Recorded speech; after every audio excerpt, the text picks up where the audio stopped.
देखो बच्चों, हमें टॉपिक पढ़ना है मास एनर्जी इक्विवेलेंस। इससे पहले दो चीजें हमें क्लियर होनी चाहिए। आवाज आ रही है ना मेरी? एक बार कंफर्म करेंगे।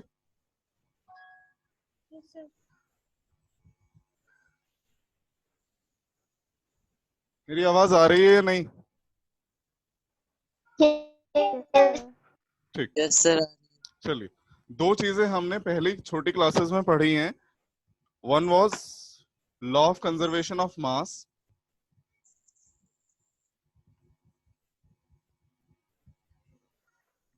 And the other was law of conservation of energy.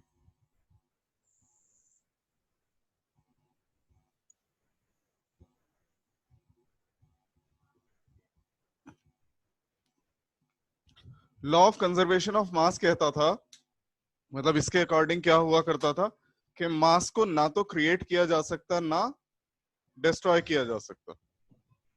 मतलब यूनिवर्स का टोटल मास कांस्टेंट रहता है। Total mass of the universe is constant. However it may transfer from one body to another body, एक body से दूसरी body पर जा सकता है, लेकिन उसका जो टोटल सम है पूरे यूनिवर्स का वो कांस्टेंट है। In the similar manner, law of conservation of energy says that the total energy of universe is constant or conserved.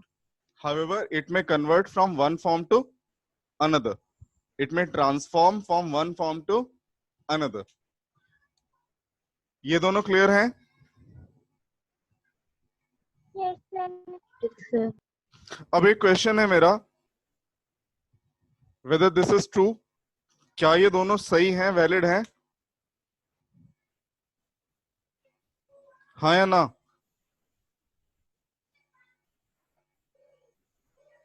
Ananya, Yes, sir. Valid हैं दोनों? Yes, sir. Bhargavi, Yes, sir. गौरव, yes sir valid है।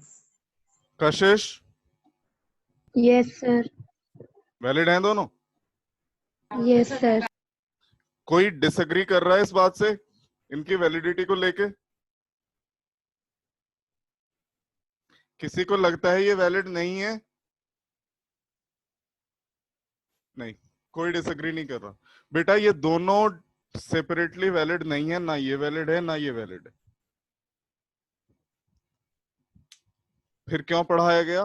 क्योंकि कुछ specific conditions हैं जब जब ये valid होते हैं, हमेशा वो कंडीशन फुलफिल नहीं होती। तो in certain cases both of these are not valid. ना law of conservation of mass valid है, ना law of conservation of energy valid है। आइंस्टाइन ने ये सजेस्ट किया that neither mass is conserved nor energy is conserved. He said the total sum of mass and energy, the total sum of mass and energy is conserved. यानी कि पूरी universe का mass plus energy conserved है। इस बात का क्या मतलब है, किसी को समझ में आया?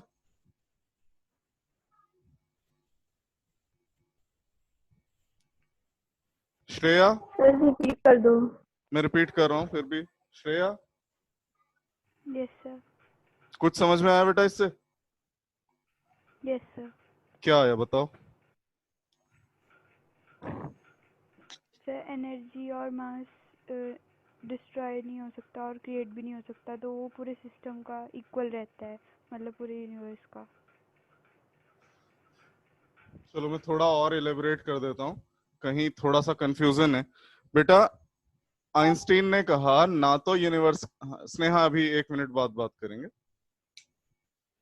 मैं बोल दूं उसके बाद बोलना। आइंस्टीन ने कहा ना तो मास कंजर्व्ड है ना एनर्जी अकेली कंजर्व्ड है। मतलब मास को डिस्ट्रॉय किया जा सकता है और मास को क्रिएट भी किया जा सकता है, ये आइंस्टीन का कहना है।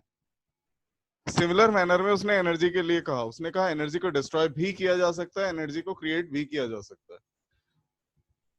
फिर उसने क्या कहा? उसने कहा the total sum of mass and energy, the total sum of mass and energy is conserved. It means mass is convertible into energy and energy is convertible into mass. Mass को एनर्जी में बदला जा सकता है और energy को मास में बदला जा सकता है। मास अकेले कंजर्व नहीं है, एनर्जी अकेले कंजर्व नहीं है, इनका सम कंजर्व्ड है। क्लियर? स्नेहा आप बोलो क्या कह रहे थे बेटा? सर मैं यही कह रही थी, वो आपने जो क्वेश्चन पूछा था उसका आंसर कि जो मास और एनर्जी है वो दो डिफरेंट फॉर्म्स हैं किसी एक सिंगल या फिर सेम अथॉरिटी की। अब बात आती है, ठीक, मैं और इलेबोरेट सर। कर रहा हूँ इस चीज को, कंफ्यूजन्स रहेंगे। श्रेया कुछ कहना चाहती है बेटा?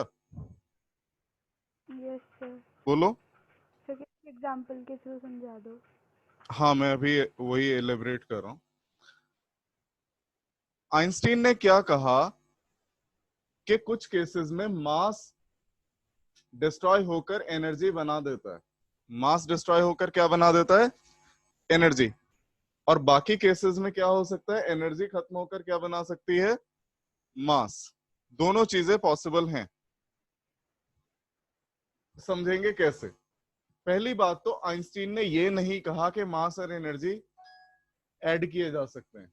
जब मैं कह रहा हूं total sum of mass and energy, तो टोटल सम से मतलब ये नहीं है कि मास एनर्जी में ऐड हो सकता है। मास अलग तरह की क्वांटिटी है, एनर्जी अलग तरह की क्वांटिटी है।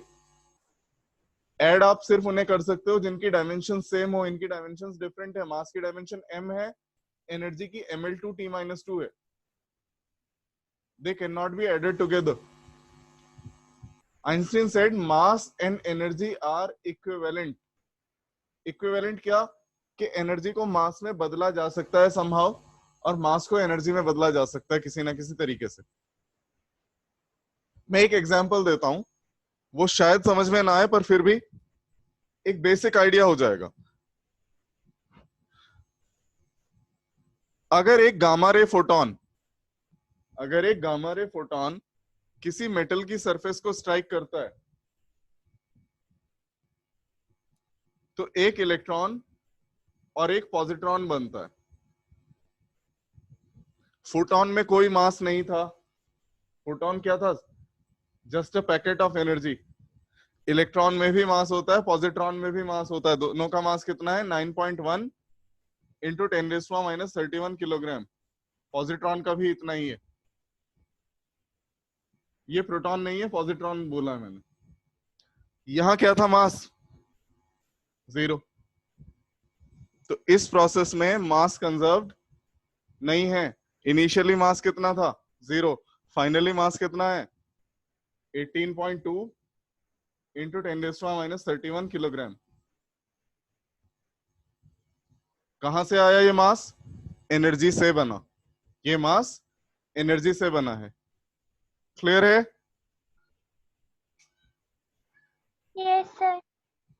Yes sir. In the same manner,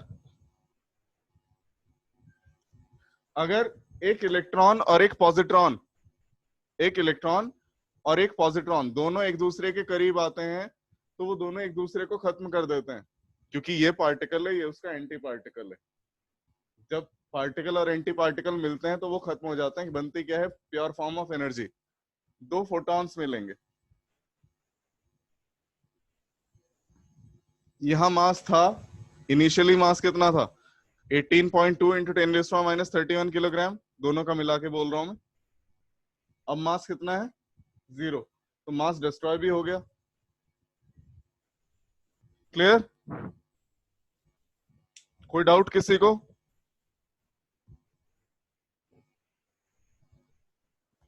yes sir. कोई डाउट नहीं है? No sir. होना चाहिए। मैंने क्या कहा था?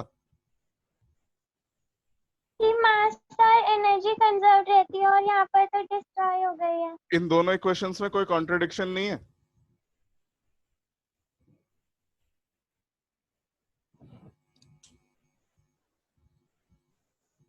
दिखाई दे रहा है कोई कॉन्ट्रडिक्शन? सर वहाँ पे दो दो गामा रे फोटॉन और पहले एक ही था। एक फोटॉन से एक इलेक्ट्रॉन और पॉजिट्रॉन बना, एक इलेक्ट्रॉन और एक पॉजिट्रॉन से दो फोटॉन बने। क्या गड़बड़ है फिर इसमें? कुछ गलत नहीं है। ये फोटॉन जो है वो गामा रीजन का है, और ये वाले फोटॉन्स एक्स रीजन के हैं। इनकी एनर्जी इससे कम है, ठीक है? क्लियर और नॉट? Yes, sir sir. मेरे को yes sir. चलिए, Yes, sir. खैर ये फिनोमिनन तो हम नहीं देख पाते असलियत में। ये फिनोमिनन तो पार्टिकल एक्सपेरिमेंट्स जब लैब में किए जाते हैं, और लैब भी बहुत सोफिस्टिकेटेड लैब्स, उन्हीं में होता है पार्टिकल एंटी पार्टिकल के एक्सपेरिमेंट्स। तो ये तो शायद कभी आप जिंदगी में ना देखो, शायद। अगर आप फिजिसिस्ट बन जाते हैं तो अलग बात है। पर जो कॉमन चीज है जो ऑब्जर्व की जा सकती है, या कहीं कम से कम कॉमन आदमी सुनता जरूर है उसके बारे में, वो क्या है? Nuclear fission.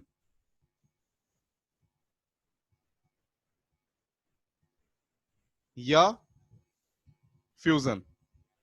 इन दोनों प्रोसेसेस में भी यही होता है।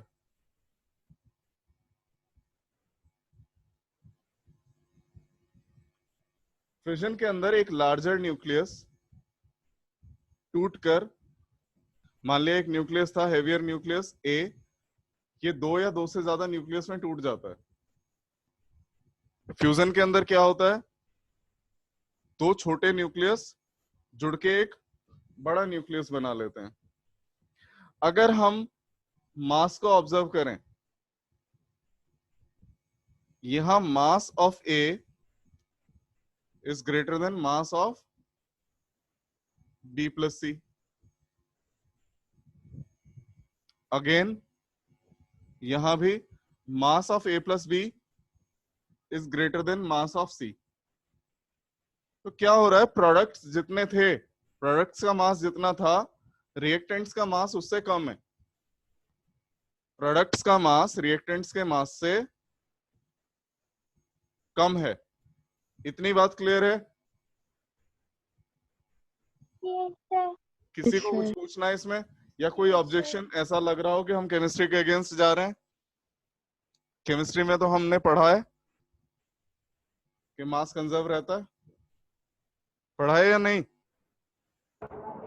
Yes sir.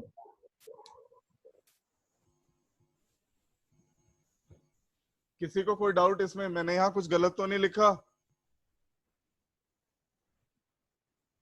No sir. अगर ये केमिकल रिएक्शन होती तो मैं लिखता mass of A is equal to mass of B plus C. यहां लिखता mass of A plus B is equal to mass of C. अगर केमिकल इक्वेशन होती, ये केमिकल इक्वेशन है ही नहीं, तो इसमें केमिस्ट्री वाले लॉज नहीं लगेंगे। ये क्या है? एक न्यूक्लियर प्रोसेस है, इसमें लॉज लगेंगे फिजिक्स के। और यहाँ क्या होता है? Mass of reactants is greater than mass of products. अब ये जो डिफेक्ट आया, दोनों के मास में जो डिफरेंस आया, इसे मैं बोल रहा हूं मास ऑफ रिएक्टेंट्स, इसे बोल रहा हूं मास ऑफ प्रोडक्ट्स। इन दोनों के मास का जो डिफरेंस होता है,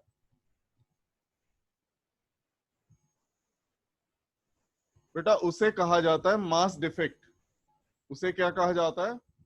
मास डिफेक्ट। मास डिफेक्ट या मास लॉस। मतलब ये मास हमारा गायब हो गया। कहाँ गायब हुआ अब ये मास?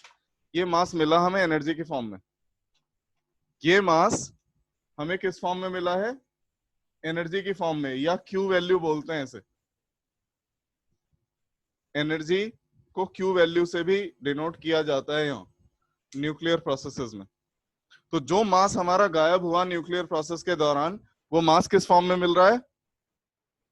एनर्जी की फॉर्म में। मतलब मास लूज किया हमने, उस लॉस्ट मास के करस्पॉन्डिंग हमें एनर्जी मिली। क्लियर है? Yes sir. Yes, sir. किसी को कोई डाउट? Yes. अब इसके बेसिस पे न्यूमेरिकल आता है कि कितनी एनर्जी लूज हुई, मतलब मिली हमें, वो करने को आ जाएगा। तो करेंगे कैसे न्यूमेरिकल, वो देखेंगे।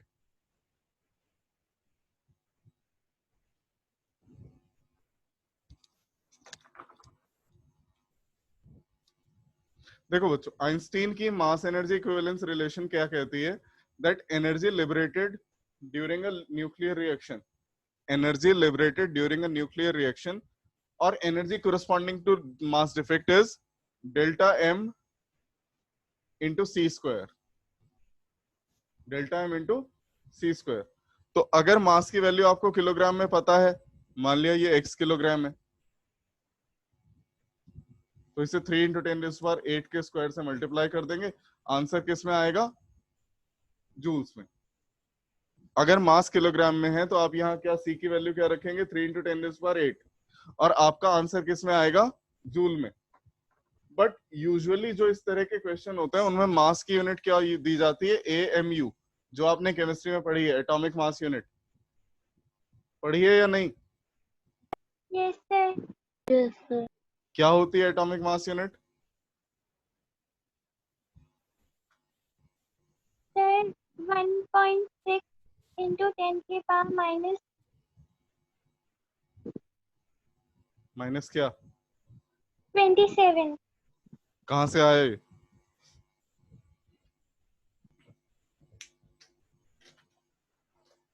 बोलो कहां से आया?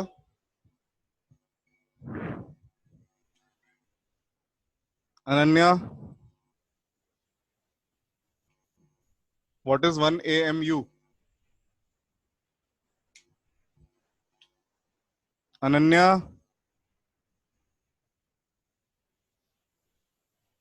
सो गई क्या बेटा? Sir kilogram. बहुत देर से आया ना याद। Bhargavi,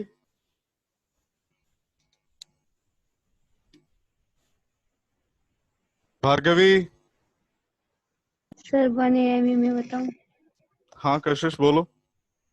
sir 1.661 into 10 raised to power -18। नहीं होता तो -27 है शायद। मैं ये पूछ रहा हूँ कंसेप्ट क्या है इसके पीछे, कौन बताएगा?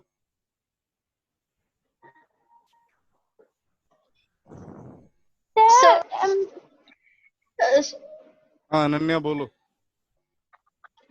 So, 1 mu is the mass of an atom of C12, carbon 12, 1/12 atom of carbon 12.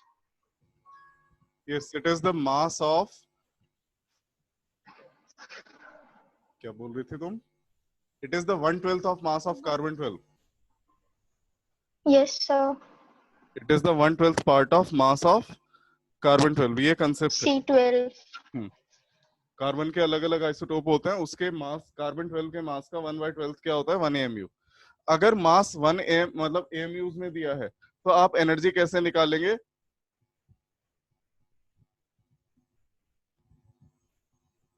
Into 931.5 million electron volts. सीधे आंसर आपका जूल के बजाय किस में आएगा? मिलियन इलेक्ट्रॉन वोल्ट्स में। बुक में भी ऐसे ही, मतलब एग्जाम में ऐसे ही करना है। इतना अंतर हो सकता है कि तुम्हारे स्कूल में जब कराया जाए तो वो 931 बोल दें, और कोई अंतर नहीं आएगा। मैं कह रहा हूँ 931.5, ऐसा हो सकता है वो उसे रफली एस्टिमेट करके 931 बोल दें, बट ज्यादा चांसेस हैं एग्जाम में क्वेश्चन इस फॉर्म में आएगा। मास AMU में दिया होगा, आपको अगर एनर्जी निकालनी है क्या करेंगे? जो भी मास डिफेक्ट आया है, मास डिफेक्ट को 931.5 से मल्टीप्लाई कर देंगे, answer will be in million electron volts. Answer किस में होगा? मिलियन इलेक्ट्रॉन वोल्ट्स में। अब कोई कंफ्यूजन ना रहे उसके लिए मैं बता देता हूं इलेक्ट्रॉन वोल्ट किसे कहते हैं। 1 इलेक्ट्रॉन वोल्ट, 1 इलेक्ट्रॉन वोल्ट बोलते हैं उस एनर्जी को जो एक सिंगल इलेक्ट्रॉन को अगर 1 वोल्ट से एक्सेलरेट किया जाए तो जितनी एनर्जी उसमें आएगी। 1 इलेक्ट्रॉन पे चार्ज कितना होता है? 1.6 इंटू 10⁻⁹ कूलम इंटू 1 वोल्ट, यानी कि 1.6 इंटू 10⁻⁹ जूल्स। ये 1 इलेक्ट्रॉन वोल्ट होता है। तो 1 मिलियन इलेक्ट्रॉन वोल्ट क्या होगा? 1.6 इंटू 10⁻13 जूल्स। तो अगर कन्वर्ट करना पड़ा आंसर को, मान लिया किसी ने पूछा बाद में आंसर जूल में भी बताओ, ये तरीका है, कन्वर्जन फैक्टर ये है। क्लियर है? Yes, sir. तो बेटा ये मास एनर्जी इक्विवेलेंस पूरा हो गया। अब मैं अगला टॉपिक करा रहा हूं, कोलिजन। कोलिजन किसे बोलते हैं, कोई बताएगा?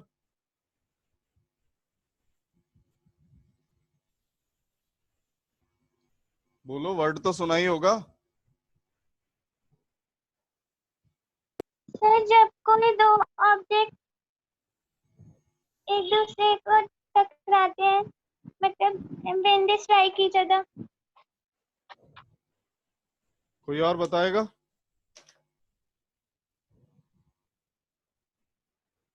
साक्षी, सम्राट, श्रेया, कोई? Sir, interaction between two masses. हाँ, कशिश आजकल होशियार हो गई है, सही बोल रही है आंसर्स। देखो बच्चों, कोलिजन वर्ड का मतलब तो टकराने से है। हमारे मन में क्या आती है बात इसके लिए कि एक्चुअली कोलाइड करेंगे पार्टिकल्स, या कोलाइड करना भी मैं गलत वर्ड यूज कर रहा हूँ, एक्चुअली स्ट्राइक करेंगे पार्टिकल्स, तब हम कोलिजन कहेंगे। नहीं, फिजिक्स में कोलिजन तब कहलाता है अगर एक पार्टिकल दूसरे पार्टिकल के पाथ को डेविएट कर दे, दूर से भी कर दे, टच ना भी करे उसे, अगर दूर से भी उसके पाथ को डेविएट कर देता है तो वो कोलिजन ही कहलाएगा। एक्चुअल स्ट्राइक की जरूरत नहीं पड़ेगी, एक्चुअल कांटेक्ट की जरूरत नहीं पड़ेगी। अगर किसी तरह दूर से भी, मतलब दोनों एक दूसरे की तरफ जा रहे थे, किसी फोर्स फील्ड की वजह से एक पार्टिकल ने दूसरे पार्टिकल के रास्ते को बदल दिया, उसे डेविएट कर दिया, उसकी काइनेटिक एनर्जी में कोई चेंज ले आया, उसके मोमेंटम में कोई चेंज ले आया, तो हम कहेंगे कोलिजन हुआ है। क्लियर है मेरी बात या नहीं? क्या कहा है मैंने? गौरव, यस सर। बोलो, क्या क्या बोला मैंने? सर जब कोई एक ऑब्जेक्ट दूसरे ऑब्जेक्ट का पाथ डेविएट कर दे तो वो कोलिजन कहलाता है, भले ही उनमें एक्चुअल फिजिकल कांटेक्ट हुआ हो या ना हुआ हो। ना। Yes sir. अब फिजिक्स में अगर ब्रॉडली क्लासिफाई करें तो कोलिजन को दो कैटेगरी में डिवाइड किया गया है।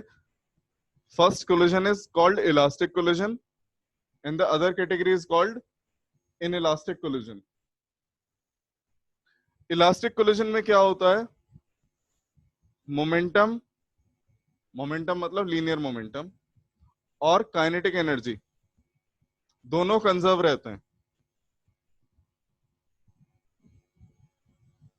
ये दोनों कंजर्व्ड हैं, मतलब सिस्टम में इनिशियली जितना मोमेंटम है फाइनली भी उतना ही होगा, सिस्टम में इनिशियली जितनी काइनेटिक एनर्जी है फाइनली भी उतनी ही होगी। इन इलास्टिक कोलिजन में मोमेंटम तो कंजर्व रहता है, काइनेटिक एनर्जी कंजर्व नहीं रहती,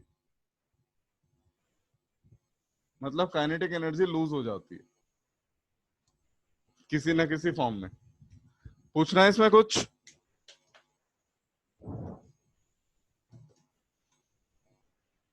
बोलो बच्चों। सर एक बार समझ नहीं आ रहा है ऐसा। गौरव क्या कह रहे हैं बेटा? सर एक बार इनइलास्टिक वाला समझा दीजिए। इनइलास्टिक कोलिजन के अंदर लीनियर मोमेंटम तो कंजर्व रहता है, मतलब सिस्टम का जितना मोमेंटम पहले था उतना ही बाद में रहेगा, लेकिन काइनेटिक एनर्जी लूज हो जाती है। काइनेटिक एनर्जी पहले ज्यादा होती है, बाद में कम रहती है। ये काइनेटिक एनर्जी कैसे लूज होती है? In form of sound, heat, light, any form, usually sound की फॉर्म में। ठीक है, यस सर। नेहा क्या बोल रही थी बेटा? सर अब समझ आ गया। ठीक, तो अब हमें पढ़ना है elastic collision in one dimension. One dimension मतलब दोनों ऑब्जेक्ट एक स्ट्रेट लाइन के अलोंग चल रहे हैं और वो कोलाइड करते हैं। हमें देखना होगा कि उनकी फाइनल एनर्जीज क्या हैं। इनिशियल एनर्जीज हमें पता है, हमारा ऑब्जेक्टिव है फाइनल एनर्जीज निकालना, या सिंप्लीफाई कर लें तो इनिशियल वेलोसिटीज हमें पता है, फाइनल वेलोसिटीज निकालनी। थोड़ा सा सिंप्लीफाई कर लेते हैं हम अपने ऑब्जेक्टिव को। एक सिस्टम है, दो पार्टिकल्स हैं उसमें, पार्टिकल ए पार्टिकल बी, दोनों एक ही डायरेक्शन में जा रहे हैं, दोनों में कोलिजन होता है, दोनों में कोलिजन हुआ, उनकी वेलोसिटीज चेंज हुई, हमें उनकी फाइनल वेलोसिटीज की वैल्यू निकालनी है। तो देखेंगे कैसे होगा। इंपॉर्टेंट टॉपिक है, एग्जाम में आना चाहिए।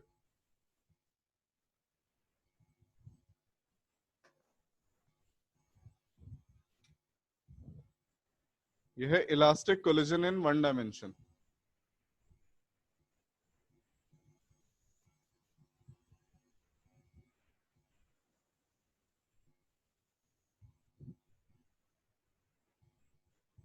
मान लेते हैं दो ऑब्जेक्ट हैं ए और बी, ए का मास m1, बी का मास m2, इसकी इनिशियल वेलोसिटी u1, इसकी इनिशियल वेलोसिटी u2, ये इनिशियल सिचुएशन है। कोलाइड किए ये दोनों, टकराए और टकराने के बाद फिर से अलग हो गए। इलास्टिक कोलिजन में बॉडीज रिबाउंड कर जाती हैं। इलास्टिक कोलिजन के अंदर बॉडीज रिबाउंड करती हैं, एक साथ जुड़ी हुई नहीं रहती। अगर बॉडी रिबाउंड नहीं कर रही, it clearly means the collision is not elastic. अब ये रिबाउंड कर गई, बॉडी ए इसकी वेलोसिटी हो गई है v1, बॉडी बी की वेलोसिटी हो गई है v2। मासेस चेंज नहीं होंगे, मासेस अब भी उतने ही है। तो मैं law of conservation of momentum apply कर रहा हूं यहां।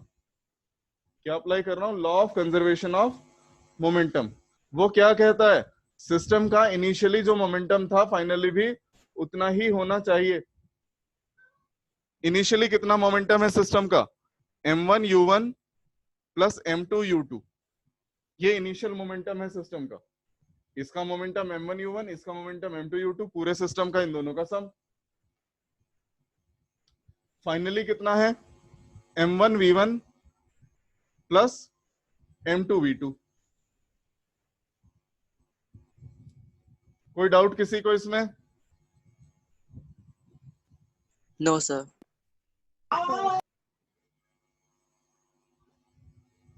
इसे रीअरेंज कर रहा हूं मैं, m1 u1 minus v1 equals to m2 v2 minus u2। Clear?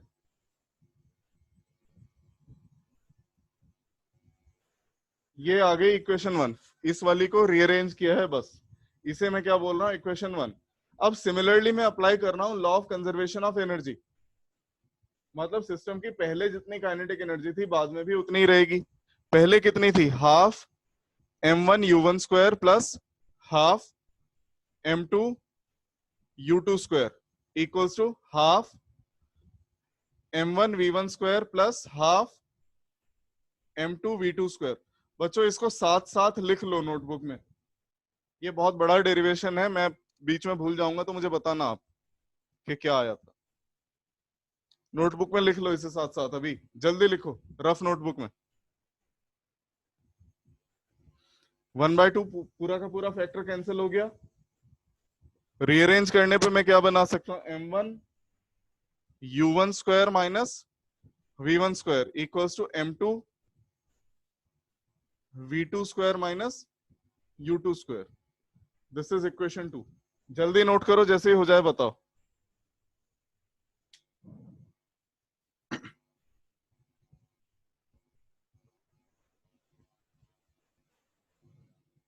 Done.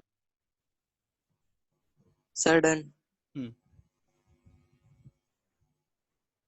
हो गया सबका या नहीं? Yes.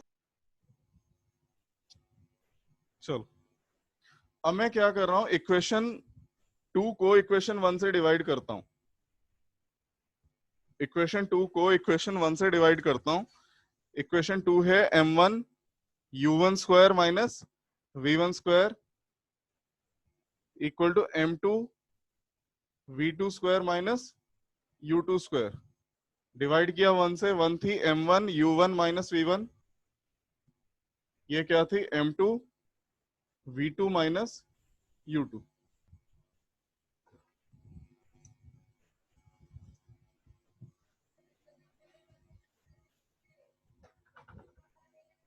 m1 से m1 कैंसिल, m2 से m2 कैंसिल। इसे मैं लिख सकता हूं u1 plus v1 into u1 minus v1 divided by u1 minus v1। Similarly v2 plus u2 into v2 minus u2 divided by v2 minus u2। ये clear? बोलो बच्चों। Yes, sir. Yes sir. किसी को कोई डाउट इस step में तो बता दें अभी। नहीं, इससे ये कट गया, इससे ये कट गया, क्या आया? u1 plus v1 equals to U2 plus V2 plus U2। या हम क्या कह सकते हैं, V2 minus V1 equals to U1 minus U2। Rearrange कर दिया है मैंने, बस V1 को इधर लेके गया, U2 को इधर लेके आया। लेट्स से क्वेश्चन 3 है।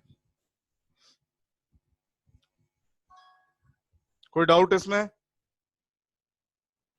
नमस्ते।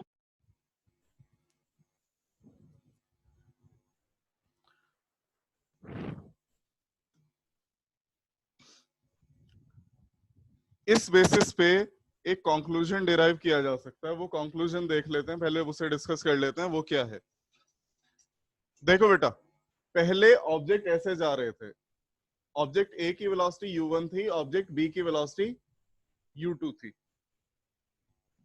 ए की वेलोसिटी क्या थी, U1, बी की क्या थी, U2। अगर मैं निकालना चाहूं velocity of first with respect to second,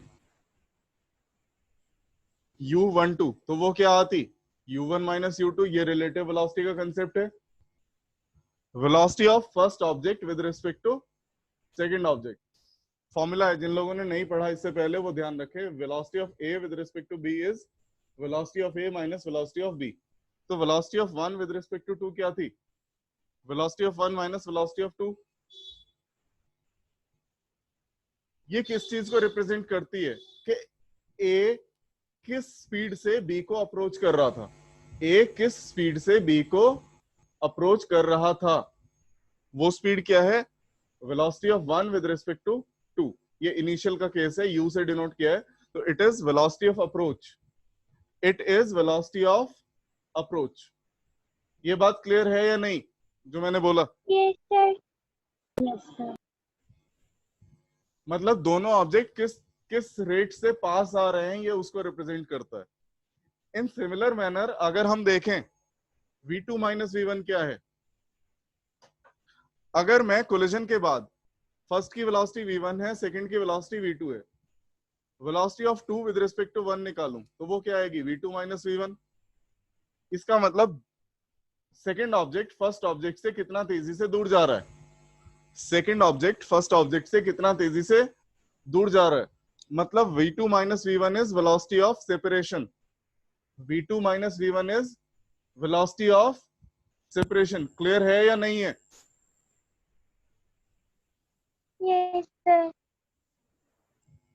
sir हाँ बेटा। सर ये जो केस है U1 माइनस U2 वाला, तो हाँ। ये मतलब कोलिजन से पहले का इनिशियल है। हाँ।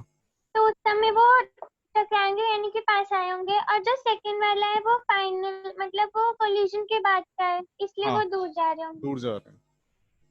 ठीक। तो यहां से हम क्या कह सकते हैं, velocity of separation after collision is equal to velocity of approach before collision.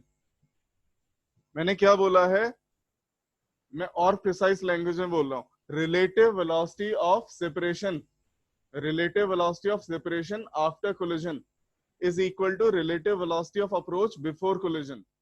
मतलब कोलिजन से पहले जिस रेट से वो पास आए थे, कोलिजन के बाद उसी रेट से वो दूर जा रहे हैं। क्लियर है ये? हाँ या ना? Yes sir. बेटा Yes, sir. डिस्कनेक्ट हो रही है, मैं एंड कर रहा हूं, तुम दोबारा कनेक्ट करो सब लोग।